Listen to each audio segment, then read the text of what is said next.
Almas queridas, novamente juntos para o estudo do Evangelho em sequência.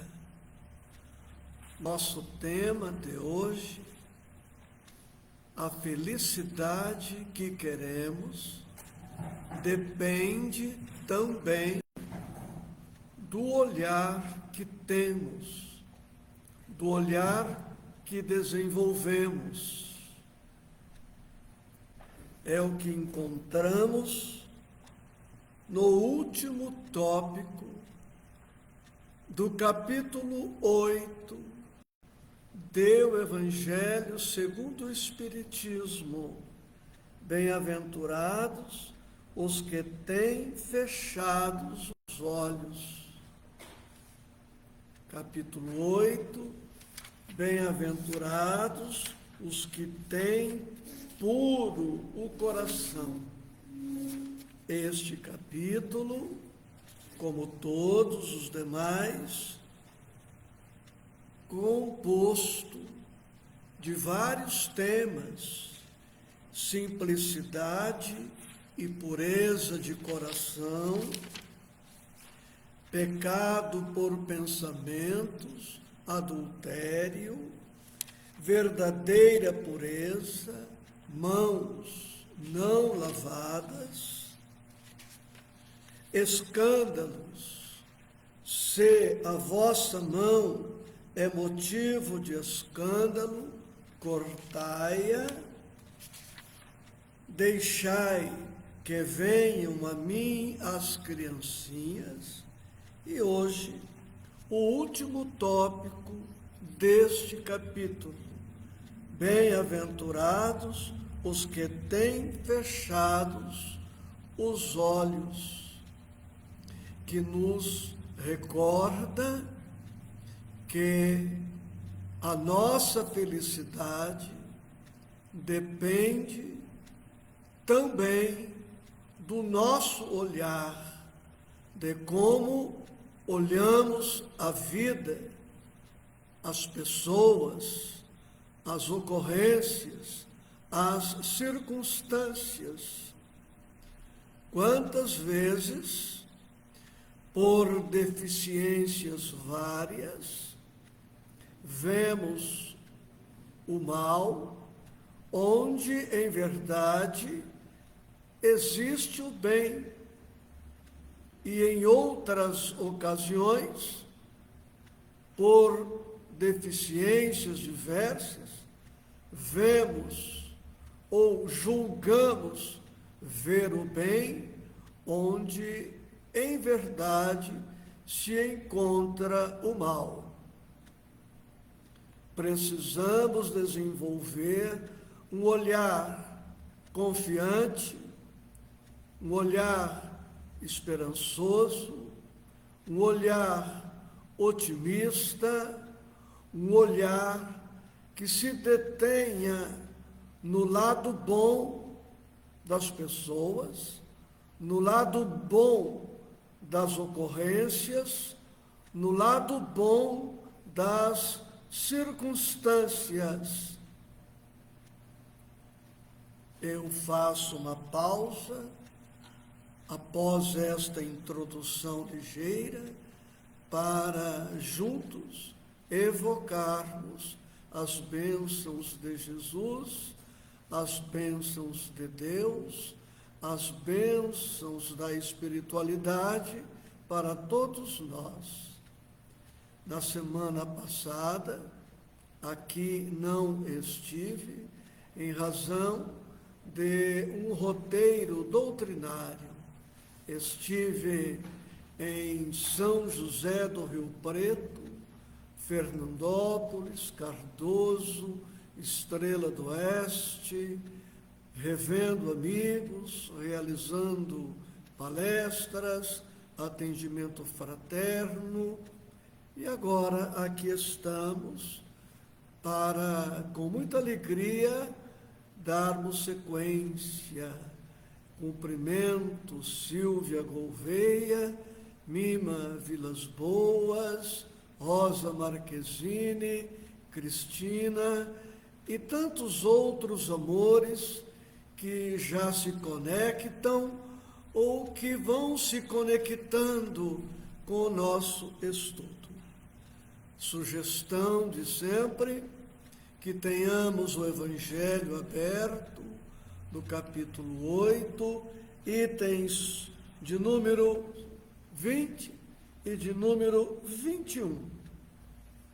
Temos aqui, neste tema de agora, uma mensagem de um santo sacerdote que viveu em França no século XIX.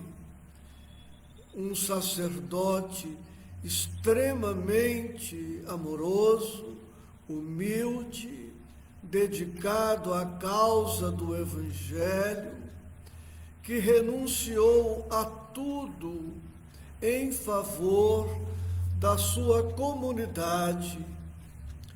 Ele acabou sendo enviado para uma cidade, uma aldeia, em verdade, de nome Ars, e ali se destacou na pregação, na vivência do Evangelho, amando, auxiliando, servindo, impondo-se sacrifícios extremos, renúncias extremas, e com isto o Cristo, a espiritualidade superior, utilizava-se dele também para a cura física e a cura espiritual de muitos enfermos. E a mensagem que ele nos traz é escrita em uma reunião entre espíritas, e ali se encontrava uma jovem que, por circunstâncias não mencionadas, tornara-se cega. E esta jovem procura por este grupo mediúnico na esperança de ali obter a cura, recuperando assim a visão. E Cura d'Ars, assim conhecido, o sacerdote agora desencarnado, se apresenta à reunião através de um médium e fala com todos, especialmente com aquela enferma, e lega a eles e a nós uma mensagem linda, com muitos esclarecimentos, com muitas recomendações que servem para todos nós. Peço permissão para me atender.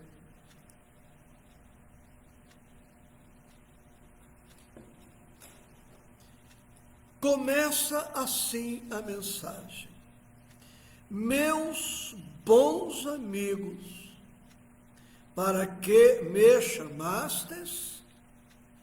Terá sido para que eu imponha as mãos sobre a pobre sofredora que está aqui e a cure? Ah, que sofrimento, bom Deus! Ela perdeu a vista e as trevas a envolveram. Na visão humana, a cegueira se constitui ou pode se constituir em um grande sofrimento. Mas nós veremos com o autor da mensagem que a perda da visão como outras moléstias, dependendo de como vemos a vida, de como interpretamos e aproveitamos as experiências, mesmo a dor mais lancinante, mais aguda, pode se tornar em bênçãos para nós. E ele, ao longo da mensagem, vai nos apresentando muitas recomendações de natureza evangélica. Prestemos atenção. Ele se dirige a ela, a jovem enferma, e diz: pobre filha, e apresenta já duas recomendações práticas de cunho essencialmente evangélico. Diz ele que ore e espere. A oração é recurso imprescindível para todas as nossas aflições. Toda vez que nós nos defrontarmos com lutas, dificuldades, desafios, problemas, conflitos complexos, recordemo-nos do mais alto, recordemo-nos do valor, da imprescindibilidade da oração. Em nossa fragilidade, reconheçamos a nossa incapacidade de a tudo enfrentarmos e a tudo vencermos sozinhos, confiando somente em nossas forças. A oração será aquele Wi-Fi ou Wi-Fi que nos conectará com o alto, onde haveremos de aurir as forças, a coragem, a inspiração para o enfrentamento de todas as vicissitudes. Procuremos a medicina, se necessário, procuremos outros profissionais, se necessário, procuremos amigos religiosos, orientadores diversos, procuremos um bom livro. Todas as técnicas de libertação são válidas, mas nunca nos esqueçamos,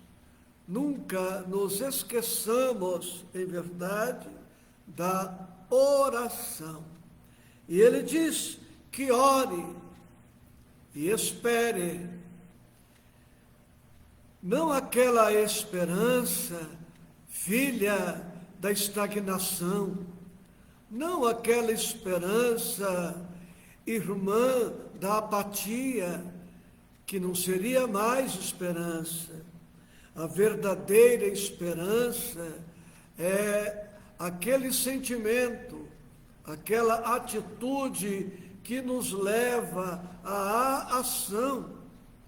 Portanto, orar e esperar, trabalhando, orar e esperar, servindo, orar e esperar, estudando, orar e esperar, crescendo, orar e esperar, de braços abertos, indo ao encontro daquilo que a vida espera de nós. Diz ele: não sei fazer milagres, eu, sem que Deus o queira. outro ponto fundamental para todos nós. Não desprezaremos a ajuda do sacerdote, do pastor evangélico, do médium. Não desprezaremos a contribuição do guia espiritual, deste ou daquele profissional. Não seremos orgulhosos nem arrogantes a este ponto, mas devemos reconhecer que em tudo Deus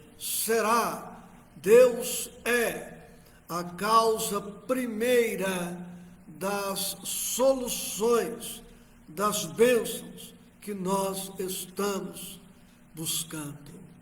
Porque ninguém poderá fazer-nos qualquer bem sem o consentimento, sem a aprovação, sem o auxílio de mais alto. Todas as curas, confessa ele, que tenho podido obter e que vos foram assinaladas, não as atribuais, senão àquele que é o Pai de todos nós. O que ele revela aqui? A virtude da humildade, a virtude da fé. Ele foge de qualquer vaidade, de qualquer presunção, de qualquer orgulho, de qualquer pretensão. Ele se anula totalmente para fazer brilhar a luz divina, para que se destaque, ressalte o bem que vem de Deus, o bem que vem do Cristo. Nas vossas aflições, diz ele, volvei sempre para o céu o olhar, volvei sempre. Não é somente nas horas consagradas ao culto.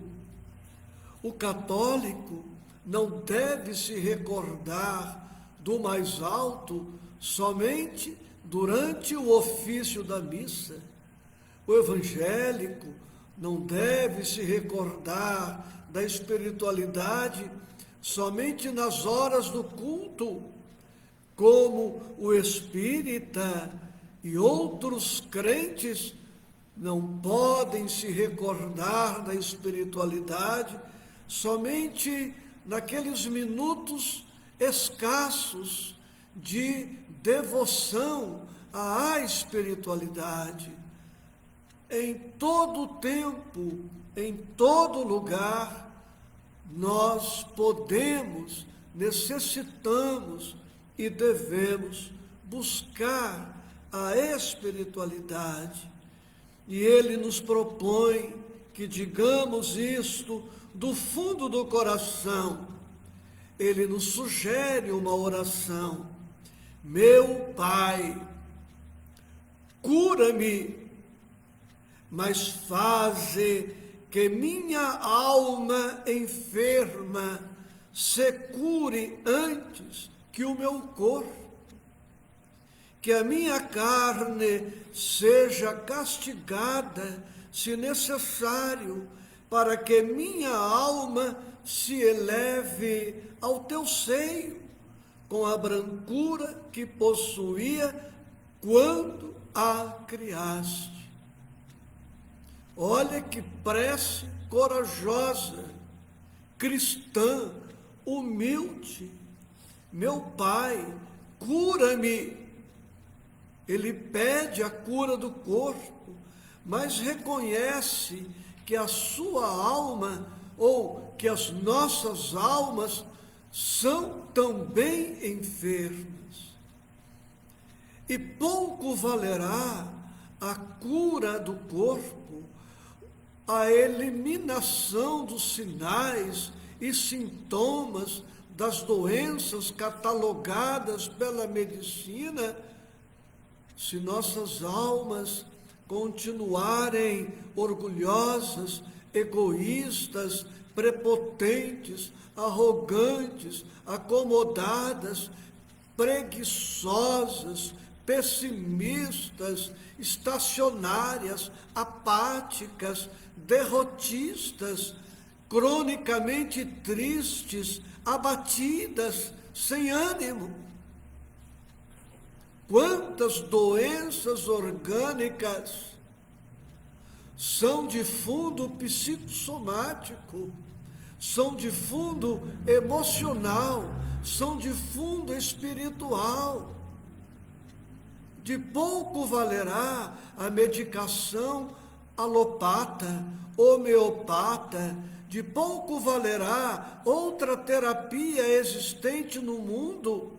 São centenas de propostas de técnicas terapêuticas, todas éticas, respeitáveis, válidas, mas nenhuma terapia terá o poder de curar-nos profundamente, definitivamente, porque a cura definitiva, profunda, verdadeira, passa necessariamente pela cura das nossas almas. E é por isso que muitas vezes certas moléstias orgânicas não são curadas tão rapidamente pela espiritualidade, porque uma cura rápida nos privaria do tempo necessário para o tratamento das nossas moléstias espirituais. Precisamos, às vezes, de uma enfermidade orgânica mais demorada para termos tempo de realizarmos um estudo de nós mesmos, verificando em que estamos falhando, em que podemos melhorar, para que uma cura rápida não nos prive da oportunidade de tratarmos em caráter mais definitivo o nosso espírito imortal, ele sim a merecer sempre o maior investimento. Certa feita, o nosso amado Jerônimo Mendonça, isto há muitos anos, muito enfermo, lembrou-se de procurar o famoso médium mineiro Zé Arigó, José Arigó. E o Jerônimo foi levado por amigos até a residência do médium, em sua cama ortopédica, porque o Jerônimo já estava tetraplégico. E o médico espiritual, incorporando no Zé Arigó, falou para o Jerônimo: Jerônimo, você tem a doença dos 3 Cs, meu filho. Então, volte para casa, porque não há o que fazer em benefício da cura que você veio buscar. Você tem a doença dos 3 Cs. E lógico, o Jerônimo ficou curioso e quis saber quais eram estes 3 Cs. E o médico, Dr. Fritz, na época falou: a sua doença tem estes 3 Cs: cama, karma e calma. Volta para casa, meu filho. tenha calma, continue na cama, porque este é o teu karma.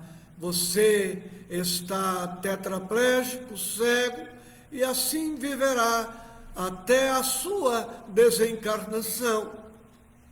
Cama, karma, calma. Enquanto, pois, não desenvolvermos as virtudes da alma, certas enfermidades não nos abandonarão. Por isso, ele nos ensina assim: meu Pai, cura-me, mas faze que minha alma enferma se cure antes que o meu corpo, que a minha alma, que a minha carne, seja castigada. Você conhece algum cristão que tenha a coragem de pedir isto, que tenha a grandeza de pedir isto, que tenha a humildade, a confiança de pedir isto, que a minha carne seja castigada, se necessário, para que a minha alma se eleve ao teu seio com a brancura que possuía quando a criaste? Após esta prece, meus amigos, prossegue Curadars, que o bom Deus ouvirá sempre, dadas vos serão, não a cura imediata. O que Deus nos dará sempre?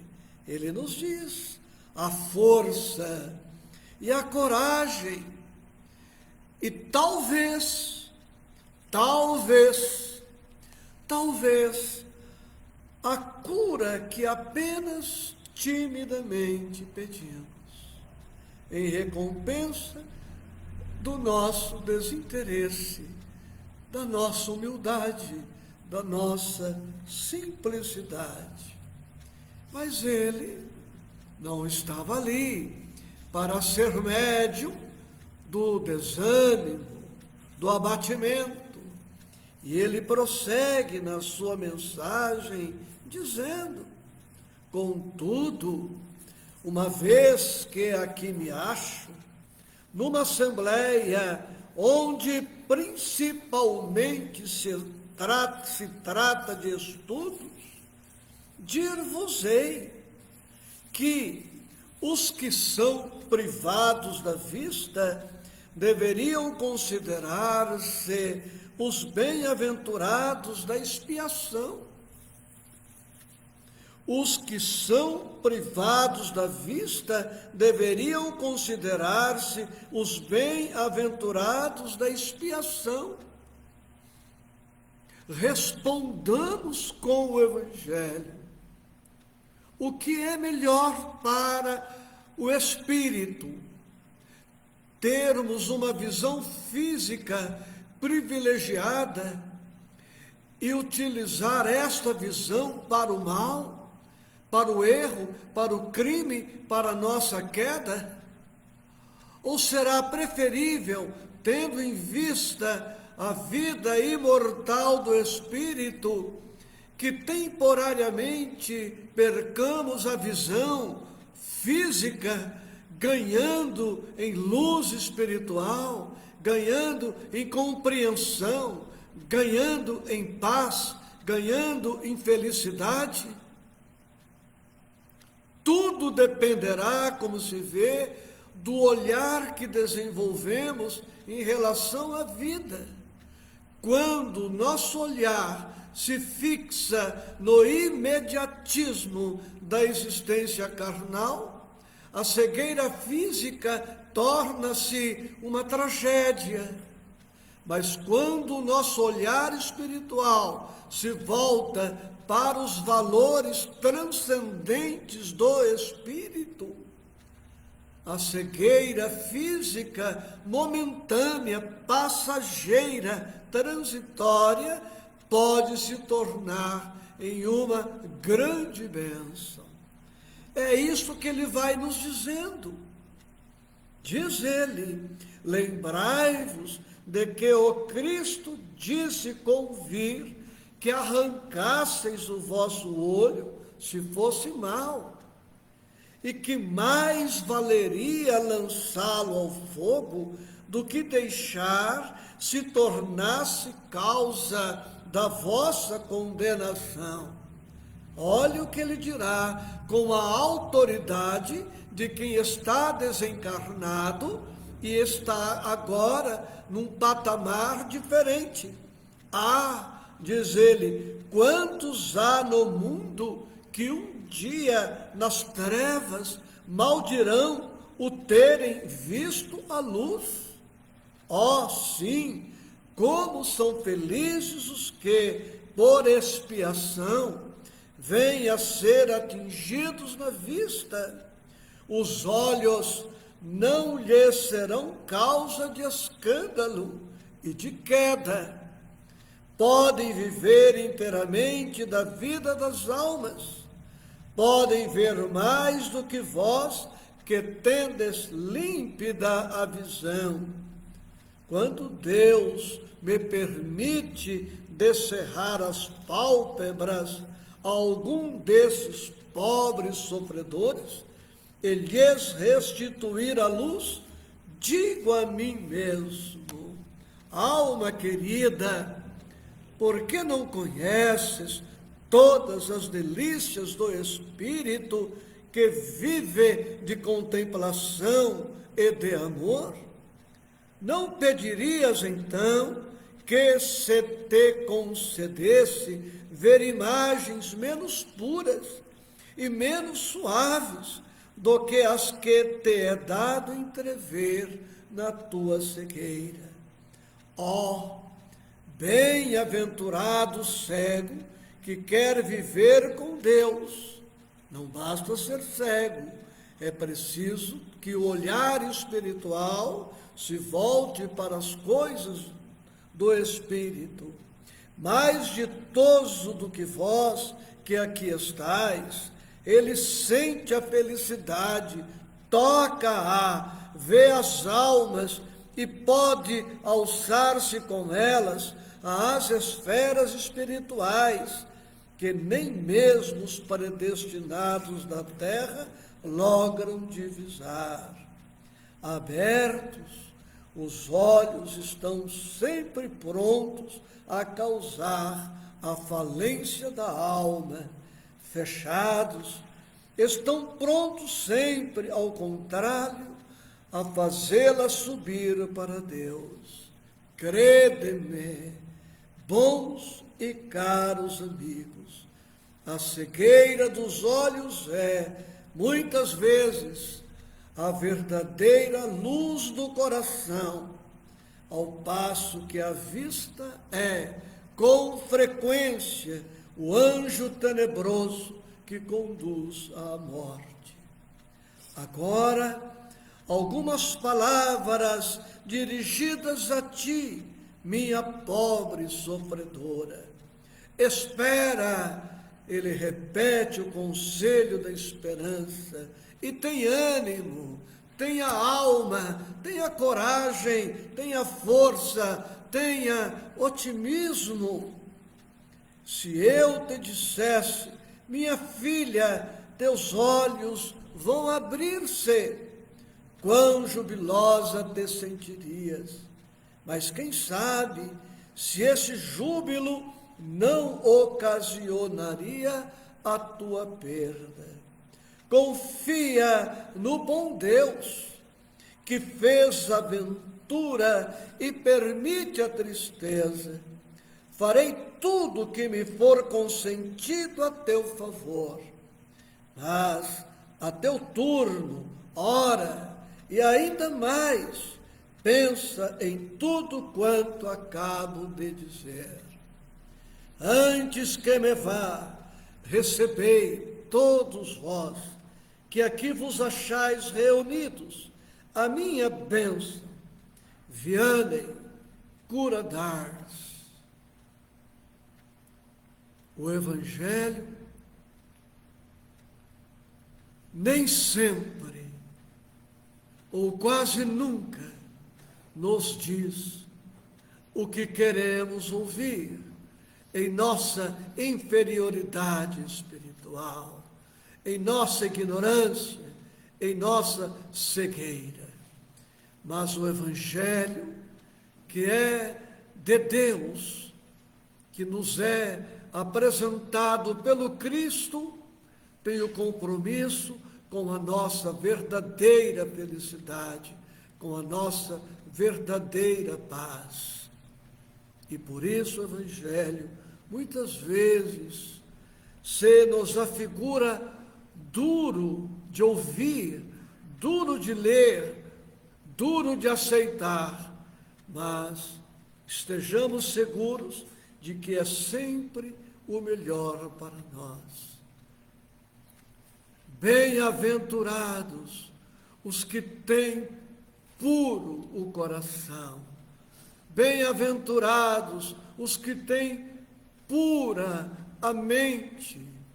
Bem-aventurados os que têm pura a alma. Bem-aventurados os que têm puros os olhos, não os olhos físicos somente, mas os olhos espirituais.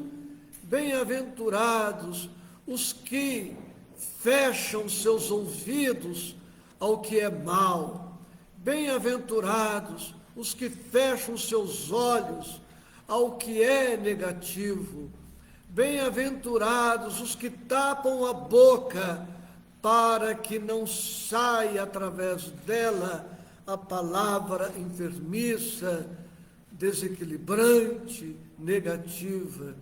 Bem-aventurado aquele que reconhece a necessidade de fazer a asepsia íntima, contínua, eliminando as sujidades, as impurezas, eliminando o lixo, a sucata, tudo que não serve para a paz do Espírito, para a alegria do Espírito, para a felicidade do Espírito. Que Jesus a todos sempre nos abençoe. Assim seja.